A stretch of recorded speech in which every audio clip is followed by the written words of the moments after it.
Welcome to another episode of Spot Interviews with Rick Berry, who on neverendingpanel.com. Yeah. This is Rick Berry. This is Rick Berry. Bring up the music.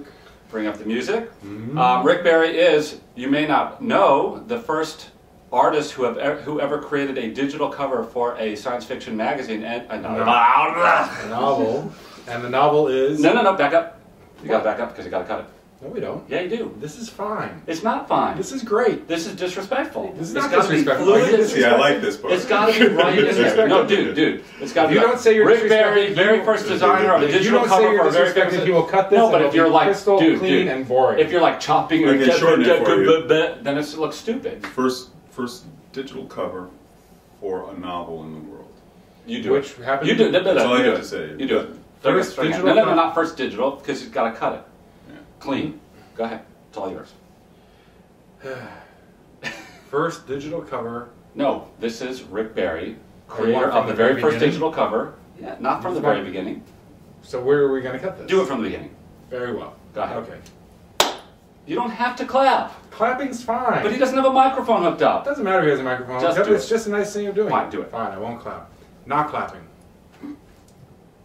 So, hello ladies and gentlemen. Welcome back to the neverending.com universe. And Neverendingpanel.com. There's no never-ending universe. Neverendingpanel.com universe. You want to do this? Go ahead. Okay, thank you. Welcome to another edition of neverendingpanel.com. We have another micro interview, and this time we have Rick Berry, who has the distinction of having created the very first digital cover for a novel in history. And what's interesting about it is what the novel was. Some of you might not thinking, a lot of you are desperately thinking, okay, what the heck is it going on to Google? We'll just tell you. It was Neuromancer, William Gibson's novel. That one that all of you go, oh yeah, this is the guy that actually did it. We got to ask you, what's the story in that? What made you decide? How were you there? Just be able to do the first digital?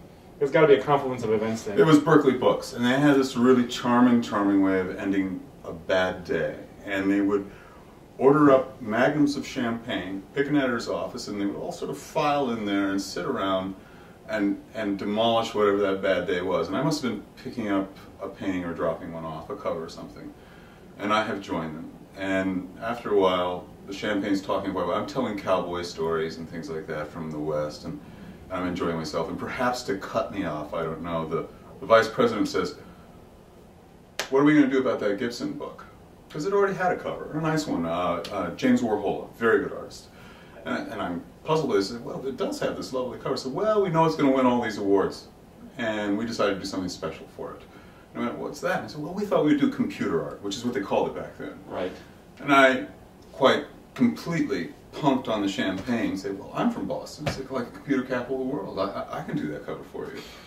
So the next day, in a horribly sort of sobering awareness and pain and woe, I realized I'd been lying to my then biggest client. And I have no computer, I have no nothing, you know. And then I go, what was it I said? What was that Boston capital world? And so I went to the Media Art building at MIT, and I talked to a very kindly janitor. There's crypto locks on the doors.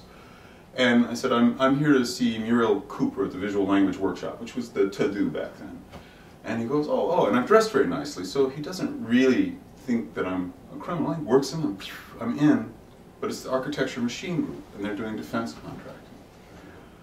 And I go, oh my God, there's little farmers being run over by tanks and things like that. It's all the war games that now are commonly available. You took out 30 cows. Yeah. Yeah, but that's what's, you know, and there's two big Ramtech mainframes and all these Spark stations. And there's these hackers there, they're MIT hackers, and they're in cut-off jeans, and they're really bright kids. And one I later on saw in Stuart Brand's book, the Media Lab. It's the very same kid, Mike Howley. And I actually am very frank with him. I tell him I've been lying, and I need to make my lies come true, and maybe he could help. And he says, yeah. And I have like 8x10s of all my artwork, and we just sort of start scanning them and false mapping them. Get some very nice images done, they put them out, and then I turn them in, and the vice president goes, where are the big blocky things? And I went, you mean pixels? And she said, yeah, where are the pixels? I went, because all the stuff out of MIT is actually too sophisticated. It's too, you know, they can't tell, you know, it's like just special effects from, and so I do the same thing all over again at Mass Art with their more primitive lab. Talk someone into letting me in. They have an Apple II GS, and they have a Polaroid palette and 16 colors, and then now it's an abstract. You really can't tell what the hell that thing is anymore. So I dope the Cibachrome of that up, and I add oil paint to it. And this is my way of, the anachronism here is that the older media is going to make the newer media useful. So it's really actually a transitional piece. It's a digital piece that then has sort of an ensconcement of oil to kind of crowd it back into something you can recognize. Right. Weirdly, with the money from that gig, I bought my first computer, an Atari ST, and did the next 2 Gibson covers. But what I didn't know is that Gibson, who also had never owned a computer, from that same book, took the money from that book and bought his first computer. So we were like on these sort of parallel I love it. things. Hey, he's a wonderful man. And actually, I mean, art So sort you of mean finds our... Neuromancer was written on a typewriter? It must have been. Yeah, There's no, like absolutely. that. Absolutely. Well, it had to have been, right? It was the bought his first 80s. computer. Yeah, so yeah, he had not, you know, and the Atari ST, I'll tell you, was just a thrill to me then. And you could get a 2 megabyte hard drive for $2,000. Ooh. Did that effectively launch a different career for you? Oh yeah, well, you know, that's a little sad almost, because, you know, there's a famous story by Evelyn Nesbit, and it's like Freeman Dyson's favorite childhood authors, Evelyn Nesbit, and she had this one magical story where you were in a land and you could have, if you were a child, you could have anything you asked for. If you wanted a pony, you could have a pony. If you wanted a bicycle, you could have a bicycle. There was one little thing though, and she was quite subversive about this. If it was technology, say a bicycle, anything technological, you could have it, but you could never stop using it. And I have never gotten away from computers since, and believe me, there have been times I have wanted to. I mean, this thing actually has my ass, but it sort of has the world's ass. There's no unplugging them now. Right. So I'm not, you know, like, you know, At some point you proselytizer just- of the word or At anything. some point you just admit it and move on. Yeah, I know. I know. Well, I have a bit. The studio I have, and those are mostly oil paintings, and that's Right. not the electronic work.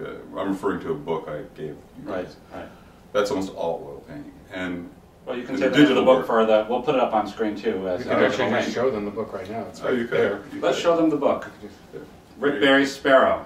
Yeah, it's number Yeah. 6 in a series. And here's where you click on it, on this link right here. Beautifully done. We have special effects. Yeah, you guys And like the really link good. is here, right? Where's the link, Eitan? Where do we want the link to be for the intern? Okay. Push any Thank one of you. these. Right There. there. So you were saying, sorry, cut you off. Oh, no. So you still basically, dabble there in was this.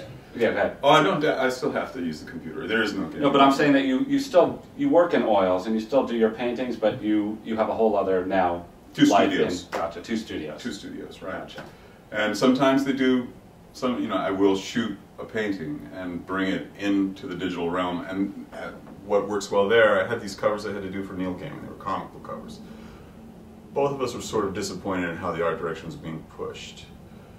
But my way out of it was to take that image that I really liked as a painting and not finish it for the cover work there, but to bring it into the computer, do what they wanted me to do to it.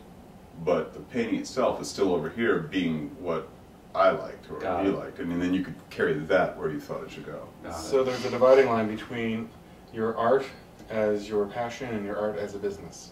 That's always this weird, you know, surf of death kind of thing where you and they aren't always divided either. I'd have to say that there are directors you work for who really wish you wish you were dead, and then there are directors who get you and they say do that thing that you do, and Irene Gallo is Yeah. definitely one. Right.